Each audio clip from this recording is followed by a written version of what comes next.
keessa waa'ee waadaa fi hidhaa gaa'elaa kan nu wajjin ilaallee yoo ta'u, waadaan gaa'elaa akka jiru gaa'elli tokko kan inni gaa'ela jedhamu waadaan gaa'elaa jiraachuu qaba kan jedhu walii wajjiniin ilaalle.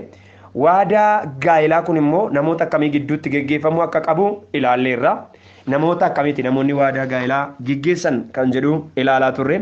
Addumaan waadaa gaa'elaa kana gaafa seenamu yookaan kakuu gaa'elaa kun gaafa seenamu karaa lama gurguddaadha jenneetu yaadne jechuudha. Karaan lamaan kuni tokko waadaa afaaniif lapheeti jennee, lama waadaa dhiigaa yookaan virginity covenant jennee waa'ee kakuu durbummaa yookaan kakuu dhiigaatiin wal qabsisee kakuu dhiigaa jechuun inni bifa kamiin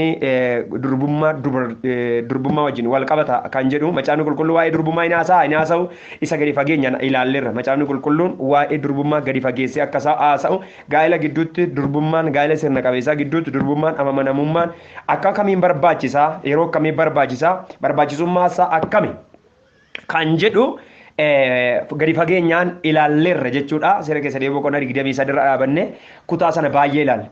Kutaawwan nu ilaalle kan gara biraas jira jechuudha. Kanaaf amanamummaan gaa'ela gidduutti amanamummaan jireenya gidduutti baay'ee barbaachisaa ta'uusaa walii wajjiniin ilaalle jechuudha. Kanaaf waadaa yookaan fi hidhaan gaa'elaa utubaa baattuu kakuu gaa'elaa akka ta'e walii wajjiniin ilaalle jechuudha.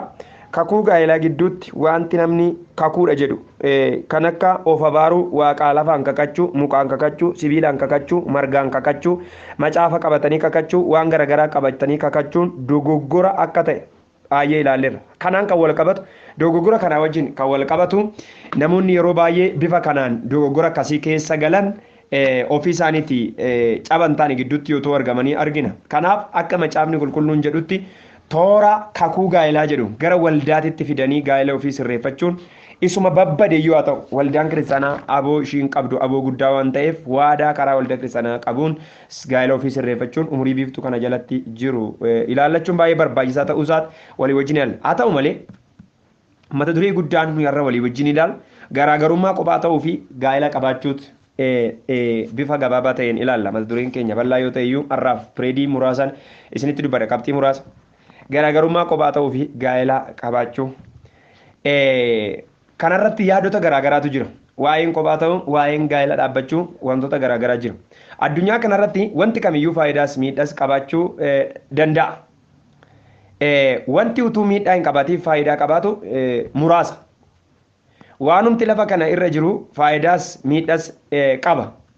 Bifa baalaansii ta'e wal caalaa yoo ta'e iyyuu yookaan miidhaasaa caalaa yookaan faayidaasaatu caalaa yoo jenne iyyuu faayidaa kan qabu bukkee miidhaasaa jira. Sababa bu'aa akka jennu jechuudha. Akkuma kana gaa'ela qabaachuus ta'e dhabuunis faayidaas miidhaas akka qabu walii wajjiniin ilaalla jechuudha nuyi har'a. Kunis akka ilaalcha namootaatti garaagarummaa qabaachuu ni danda'a. Namoonni tokko tokko gaa'ela qabaachuun gaariidha yoo jedhan tokko tokko immoo kophaa ofii taa'uu wayya kan jedhanis ni jiraatu. Kophaa ofii taa'uu wayya kan jedhanis jiru. Kanas ta'e sana lamaan isaayyuu faayidaas miidhaas ni qabaatu. Gama miidhaa isaa qofa yookiin gama faayidaa isaa qofa yoo ilaalle ammas rakkina kan biraa keessa nama galchuu danda'a waan ta'eef utuu gama lamaan isaayyuu ilaalanii murteeffatanii gaariidha jedheetan yaada'an namoota yaada akkasii qabaataniif. Kanas ta'e ammam kan dursuu qabu akka yaada kootti yaada waaqayyoo fi yaada waaqayyoo qofa ta'uu tu barbaachisa jedheetan yaada.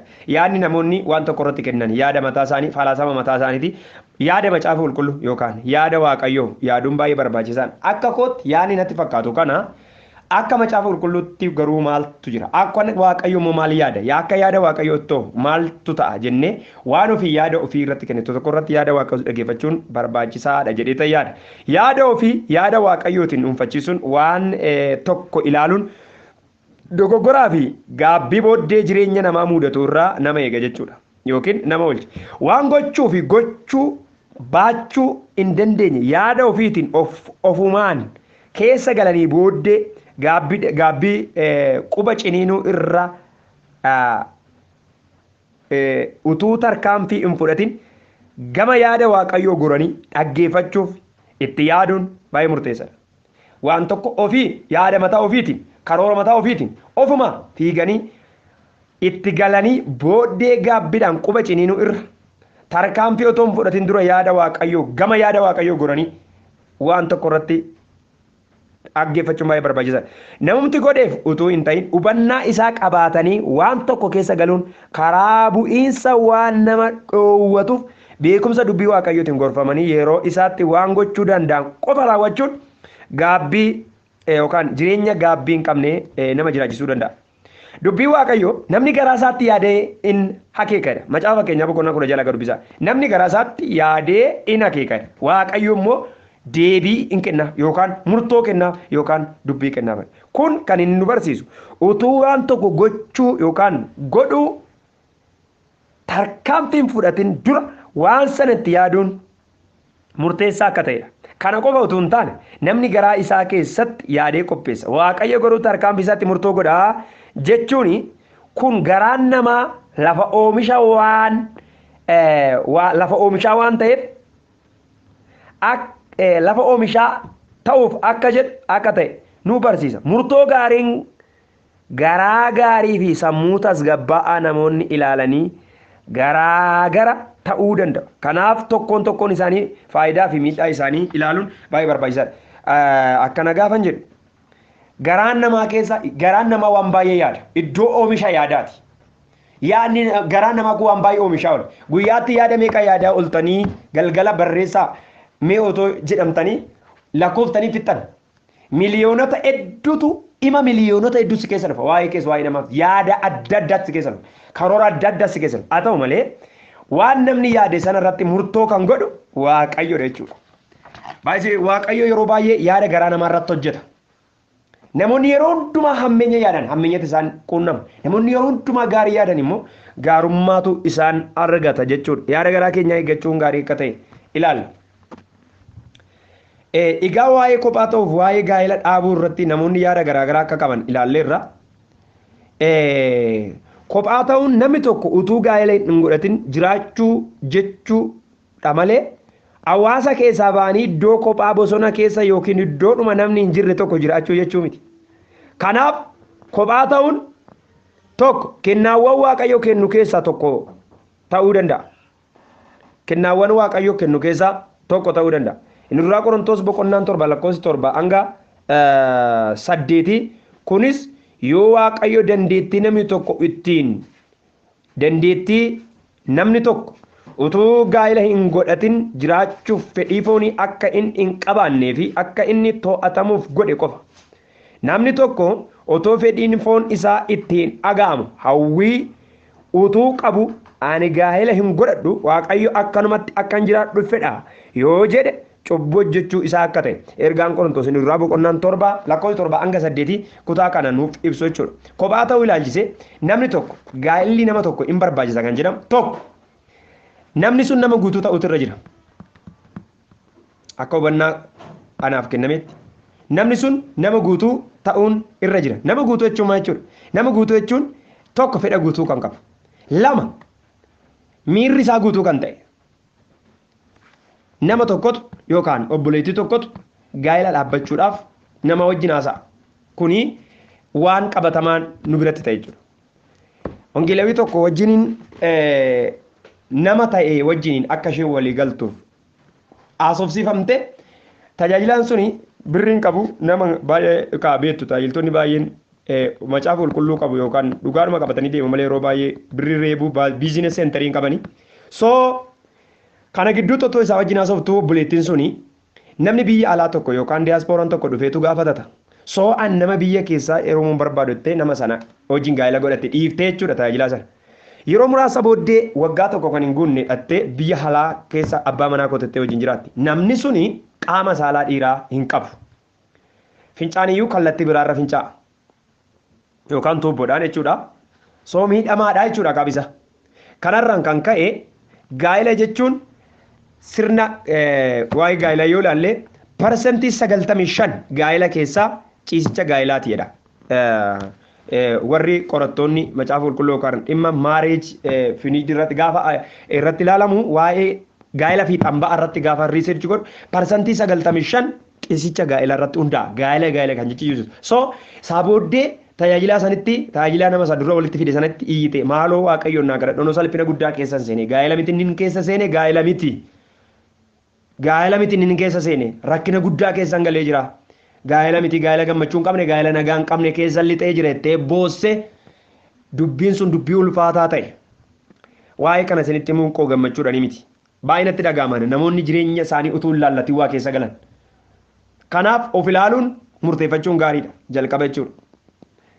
Macaafa qulqulluu keessa xu'aashii kan jedhamu xu'aashota waan jedhamu jira. Phaawulos yoo ilaalle xu'aashii jechuun qaama saalaa isaanii yookaan fedhii foonii isaanii kan hin jirre edha. Xu'aashiin karaa lama tokko waaqayyoof jedhanii xu'aashii kan of godhan kan akka Phaawulos lama qaamni isaanii kan hin hojjenne by nature yookaan uumamaan sirrii kan hin taane xu'aashota jechuun warra akkasiin kanadha.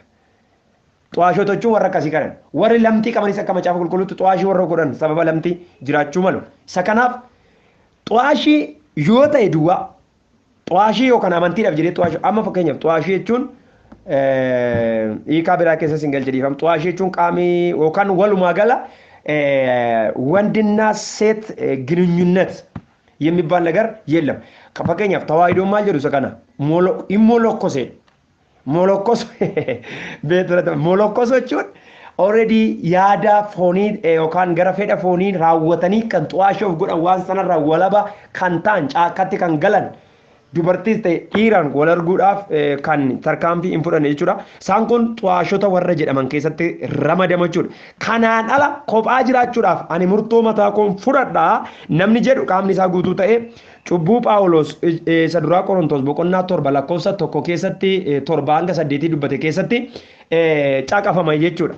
Kanaaf namni tokko kophaa jiraachuun fedha gaafa jedhu wantoota kana itti yaaduun baay'ee barbaachisaadha. Inni lammaffaan kophaa ta'uun filannoo dhuunfaa kan rakkina gaa'elaa keessatti mudatu jalaa oolchuudhaaf godhamu ta'uu danda'a. Filannoo dhuunfaa kan rakkina gaa'elaa keessa isaan kun immoo maal of keessaa qabu? Achuma isa duraa Qorontos boqonnaa 25 jalqabe kun immoo yeroo rakkinaa gaa'ela keessa jiru baachuu fi argachuu hin barbaaden qorumsa akkasii keessa galuu hin barbaadu qorumsa foon kootii mo'achuu nan danda'a jedhee murteeffatee qofa garuu otoo foon ofii to'achuu hin danda'in gaa'ela immoo baqachuun gaarii miti malee isa iyyuu hin danda'u malee Phaawulos akka kanadha namni tokko qooda fedha yookaan hawwii fooniitiin gubatu cubbuu biraa keessa waan galu fuudhuun gaariidha heerumuunis gaariidha. Kanaaf inni immoo cubbuudha jetti immoo kanaaf kophaa ta'uun nama foonii tokkoof bara kana keessa 21 century kana keessatti jaarraa akkasii kana keessatti baay'ee ulfaataa ta'uu isaatan dubbadha. Kanaaf namoonni tokko qorumsa gaa'ela keessaa ilaalaniitu jibbu. Maaltu kophaatti maaltu nama wajjin na rakkise maaltu na rakkise maaliif na rakkise intinaa jedhu maaltu dhagaa miillatti na hidhachiise maaltu na qoree minaamin wantoota akkasii jiru jechuudha. Kanaaf kanarraa walabee ta'uuf rakkinaaf qorumsa achi keessa jiru ba'aa achi keessa jiru walii wajjin ba'aa baachuu achi keessa jiru hundumasaa tuffachuurraan kan ka'e dhiisuurraan kan ka'e jibbuurraan kan ka'e akka bineensatti qoba galumsa kan sammuu isaanii foote jiraachuu danda'u jechuudha.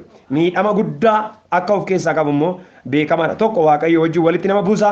Lammaffaa namni sun yeroo hundumaa sammuusaa ko'ummaadhaan moo'amaadha jechuudha. Ilmi waaqayyoo bara baraan gooftaadha. Kanaaf miidhama kana waan of keessaa qabuu fi baay'ee itti yaaduun baay'ee barbaachisaadha jechuudha. Waaqayyoo hunduma keessa na eebbisu.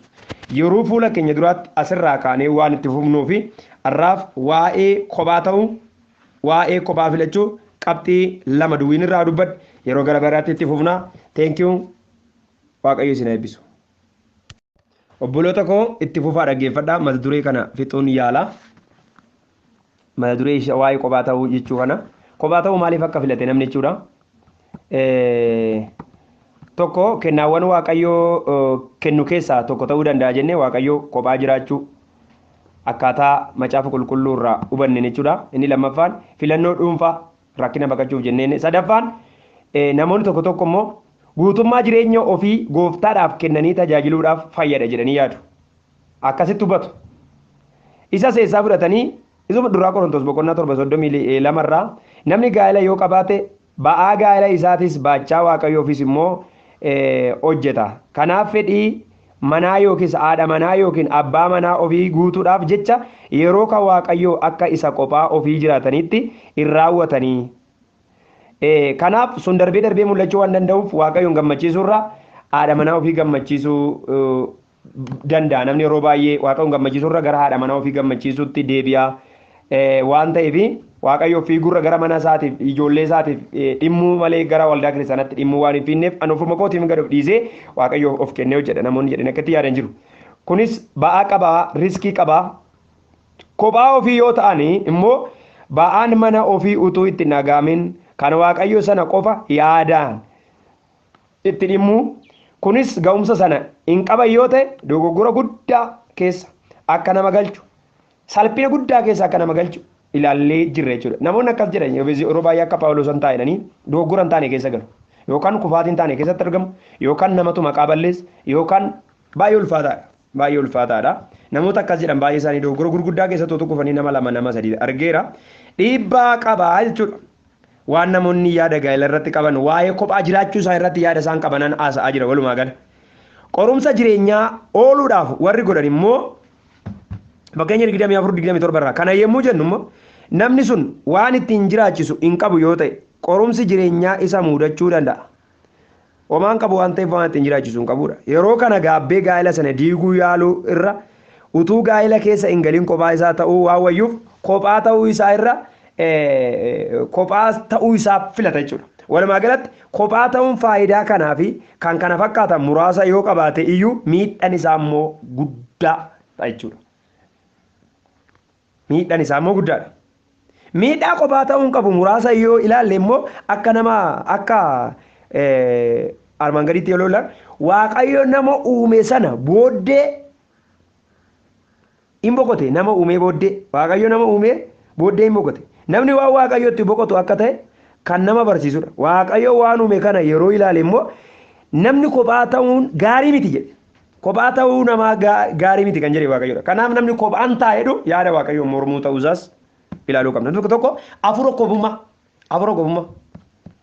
qobummaa itti guuta. Ani kophaan jiraadhaa, kophaan nyaadhaa, kophaan baay'ee galaa, kophaan afura qobummaa. Kun afura waaqayyo mormu waan ta'eef kun ergaa seexanaati namarraa cabuu qaba kun. Waaqayyo ishee haifata afura akkasii. Afura kophaa jiraachisee kophaa nama ajjeesuu barbaadu. Isa kanaaf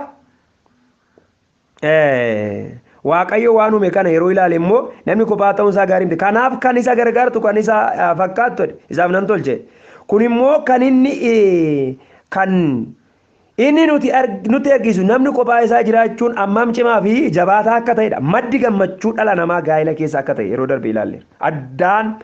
Addaamirraa hubachuu ni dandeenya. Amma reefu ta'edha. Namichi kun tanaan dura inni achi hin taaneef jechuudha. Reefu ta'e jechuun dura hin taaneef jechuudha. Namoonni gaa'ela malee jiraanna jedhan yeroo qorumsa garaagaraa keessa galan ni mul'ata.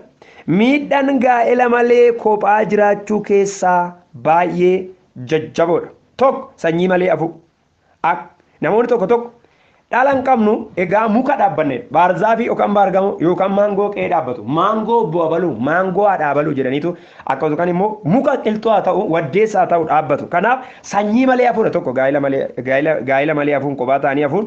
Mukti tokko yeroo kophaa ol ba'ee ofiisaatii dulloomee mataan gad deebi'ee gogu sanyii irraa rica'ee lafa hin qabanne yookaan qaxxalee yookaan damee biraan qabu yoo ta'e lafarraa golgolaa'ee hafa jechuudha. Waaqayyo sanyii malee sin nabbisin. Inni lammaffaan qorumsaa fi hawwa xuraa'ummaatiin miidhama. Gaa'ela malee hafuun miidhasaa guddaadha. Sadaffaa yeroo hundumaa garbicha cubbuu ta'anii jiraachuun kunis fedha foonii ofii mo'achuu dadhabuudhaanii jechuudha. Inni arfaffaan yeroo hundumaa nama kophaa galummaan itti dhaga'amu. Sammuusaa kophummaadhaan kan guute ta'a. So namni suni mooraaliinsaa miidhamaadha. Jireenyisaa miidhamaadha. Qalbiinsaa miidhamaadha. Katayaaduusaa miidhamaadha. Naman qaboodha. Ani maalan qaboodha. Kophaan galeedha. Dhalan qaboodha. Gaa'elan qaboodha. Kanaaf namni akkasii miidhamaadha jechuudha. Waaqayyo gooftaan maccaa kanaaf isinii na gargaaru. Kanaaf baay'ee itti yaaduun baay'ee barbaachisaadha. Waaqayyo hunduma keenya haa eebbisu. Gargaarsi waaqayyo hunduma keessaniif haa baay'atu. Kophaa ta'uu fi gaa'ela qabaachuun kana fakkaata. Kophummaan miidhaa guddaa of keessaa qaba.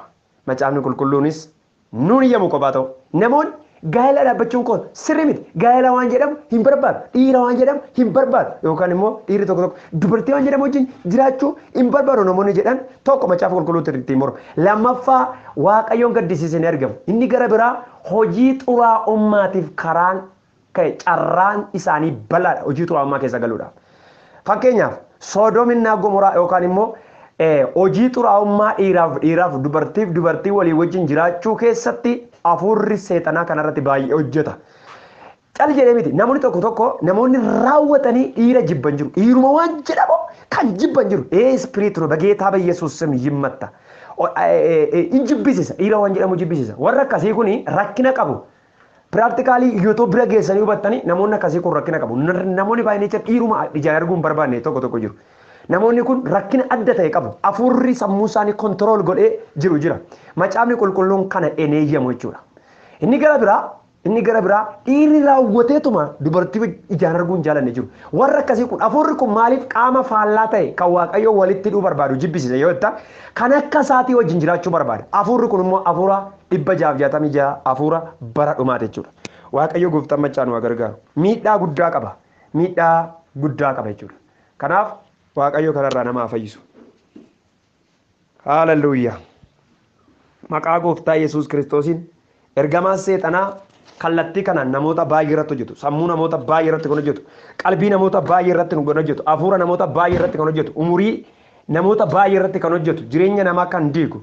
Humna maqaa gooftaa Yesuus Kiristoosiin yeroo kana jalqabee billaa waaqayyoon sammuu namaarraa adda aba'u. Irraa adda aba'u maqaa gooftaa Yesuusiin.